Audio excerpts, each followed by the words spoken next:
మనం ఇప్పుడు నేర్చుకోబోయేది సీక్వెల్ సర్వర్ డేటా టైప్స్లో ఒకటైనటువంటి బిట్ డేటా టైప్ గురించి అండి.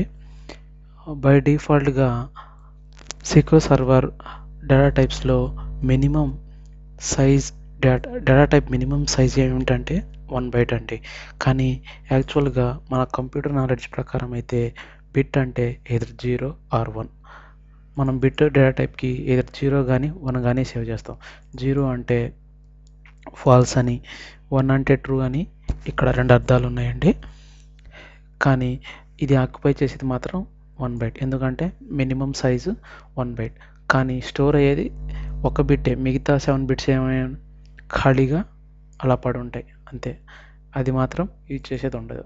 Only 1 bit used, 7 bits are free. యాక్చువల్గా మన కంప్యూటర్ నాలెడ్జ్లో 1 బైట్ అంటే 8 బిట్స్. సో ఈ బిట్ డేటా టైప్ గురించి ఒక టేబుల్ ఎగ్జాంపుల్ మీకు ఇక్కడ చూపిస్తానండి. దానికోసం ఒక టేబుల్ క్రియేట్ చేస్తున్నాను. సో టేబుల్ క్రియేట్ అయిపోయింది. అందులో డేటా టైప్స్ ఇన్సర్ట్ చేస్తున్నాను. మీకు చెప్పాను, ఈ టేబుల్లో ఒక ఐడి ఉందండి, ఒక కాలం బిట్. అంటే ఇది మెయిన్ మనకు కావాల్సిన ఎగ్జాంపుల్ కాలం బిట్ గురించి తెలుసుకోవడానికి. సో దీంట్లో నేను వాల్యూస్ ఇన్సర్ట్ చేస్తున్నానండి. ఐడి అనేది ఇంటీజర్ వాల్యూస్. సో ఆ ఇంటీజర్ వాల్యూస్ 1 2 3 4 5 6 ఇలా 6 రికార్డ్స్ ఇన్సర్ట్ చేస్తున్నానండి. కానీ కాలం బిట్ ఎలా సపోర్ట్ చేస్తుంది, ఏ వాల్యూస్ని సపోర్ట్ చేస్తుందో ఇప్పుడు మనకు తెలియాలి కాబట్టి సో ఆ వాల్యూస్. సో కాలం బిట్ సెకండ్ కాలం అండి. సో ఇది సపోర్ట్ చేసేది 0 అంటే ఫాల్స్ అని అర్థం అండి. ఇక్కడ మళ్ళీ 1 అంటే ట్రూ అని అర్థం. సో తర్వాత ఇక్కడ అవే కాదు, ఇక్కడ కొన్ని స్ట్రింగ్ వాల్యూస్ను కూడా సపోర్ట్ చేస్తుంది. కానీ ఆ స్ట్రింగ్ లోపల మనకు కావాల్సింది ట్రూ ఫాల్స్, ఎందుకంటే బిట్ అంటే ఏంటండి, ఏదైతే true or falls.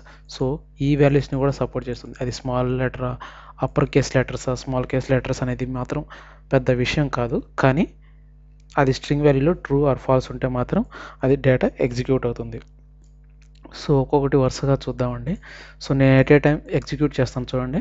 So 6 values ఉన్నాయి, నేను 6 ఎగ్జిక్యూట్ చేస్తున్నాను. సో ఇక్కడ 6 రోస్ చూసారా, అన్ని రోస్ ఆర్ ఎఫెక్టెడ్ అని వచ్చింది. సో ఎగ్జిక్యూషన్ సక్సెస్ అయింది. సో అందులో డేటా ఉందో లేదో చూద్దాం. సో ఎగ్జిక్యూట్ చేసేటప్పుడు చూసారా, వాల్యూస్ ఫాల్స్కి 0, ట్రూకి 1 వాల్యూ స్టోర్ అయింది. అంటే మనం ఇన్సర్ట్ చేసిందేమో ఇక్కడ ట్రూ ఆర్ ఫాల్స్ అనేది స్ట్రింగ్ వాల్యూస్ ఇన్సర్ట్ చేసాం, కానీ అవి ఇన్సర్ట్ అవ్వలేదు. 0 ఫాల్స్కు బదులు 0, ట్రూకి బదులు 1 ఇన్సర్ట్ అయింది. ఎందుకు, దాని రేంజ్ ఏదో 0 ఆర్ 1. మనకు లోపల బ్యాక్ ఎండ్లో అంటే డేటాబేస్లో స్టోర్ అయ్యేది మాత్రం 0 ఆర్ 1సే. కానీ చూపించారు మనం execute true or false insert చేసినా కూడా అవే 0 ఆర్ 1సే సేవ్ అవుతాయి. ఇదండి బిట్ డేటా టైప్ గురించి.